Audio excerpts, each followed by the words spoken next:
लिख कर देता हूं, मैं मर जाऊं तब भी याद रखना कि अल्ताफ हुसैन भी इसी महाजन नजरिए के ऊपर आके काम करेगा, जब भी काम करेगा। अब मुत्तहदा के नाम पर अल्ताफ हुसैन भी काम नहीं करता, किसको काम करना होगा,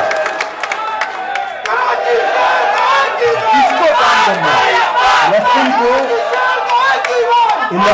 नताइज, इलेक्शन के नताइज सरकार बना सकती है, इलेक्शन के नताइज सरकार बना सकती है, लेकिन क्या लोगों के दिलों के अंदर अपनी सोच एजेंसियां डाल देंगी? इस महाजन नजरिए को लोगों के दिलों से निकाल के फेंक दोगे? तुम इलेक्शन का रिजल्ट बनाते रहो। इलेक्शन के रिजल्ट से क्या होता है? सबको पता है कि इलेक्शन के रिजल्ट्स कैसे बने थे और उन इलेक्शन के रिजल्ट्स की वैल्यू क्या है, सबको पता है। इस शहर में ना महाजन इतिहाद से कोई किसी को रोक सकता है और ना इस महाजन नजरिए के फरोग को कोई रोक सकता है।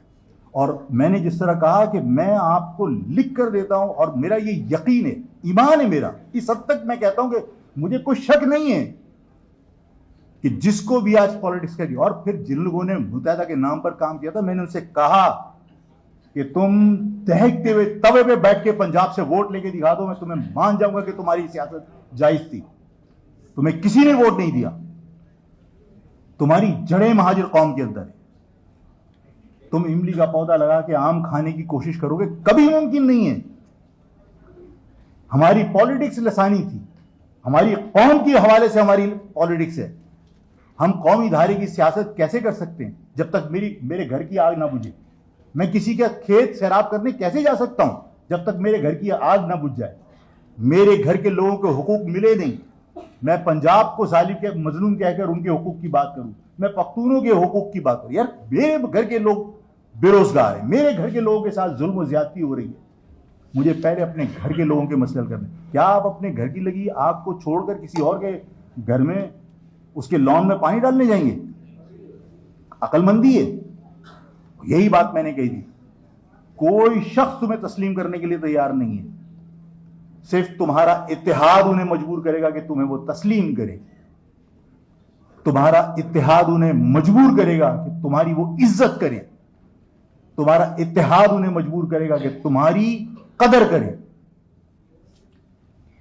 तुम्हारे इंतशार को देखकर लोग हंसते हैं।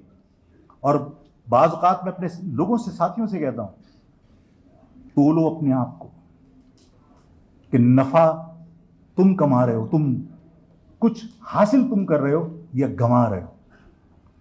छोटी सी मेरी तो बातें भी बड़ी मतलब छोटी छोटी और सादा सादा होती हैं ताकि लोगों को एहसास हो कि हां ये दुरुस्त कह रहा है। कोई लगी लिपटी और कोई साइंस की बुनियाद पर मैं बड़ी बड़ी बातें नहीं कर रहा।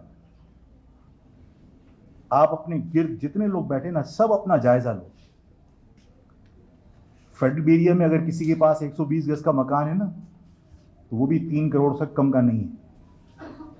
लेकिन पूछिए कि उनके बाप ने या उनके दादा ने ये मकान कितने हजार में खरीदा था। इसका मकसद है कि वही चंद हजार तुम्हारा एसेट है। आज उसकी वैल्यू 3 करोड़ जरूर है, लेकिन तुम्हारा एसेट क्या, तुमने कमाया क्या? उस 5,000 के बाद तुमने दूसरा 5,000 रुपए का कोई मकान बनाया? नहीं। ऐसा ही है ना। इस नाज़िमाबाद के ब्रिज के नीचे 20 रुपए किराए पर चारपाई लेने वाला आज 20 करोड़ का मालिक है। कौन कमा रहा है शहर से? कौन फायदे में? आप अपने बाप के मकान को, जब औलाद बड़ी होती है, शादियां होती हैं, फिर कहता है मकान को बेच दो, हमारा हिस्सा हमें दे दो, हमारी बेगम साथ ही रहना चाहती है। फिर साले मकान अलग अलग कर लेते हैं। पता चला आपके मकान के 4-6 हिस्से हो गए। उसके बाद फिर आप जो है ना किसी गोट के अंदर जो कच्ची आबादी में मकान खरीद रहे हैं। आप तनज़्ज़ुली की तरफ जा रहे हैं या तरक्की की तरफ जा रहे हैं? ये वो हक़ाइक़ हैं जिन्हें आप लोगों से डिस्कस कीजिए कि तुम्हारे शहर में जो लोग 20 रुपए किराए पर चारपाई लेकर नाज़िमाबाद के ब्रिज के नीचे सोते थे, आज उनके डंपर लोडर चलते हैं। आज 20-20 करोड़ रुपए की उनकी प्रॉपर्टीज हैं इस शहर में आकर।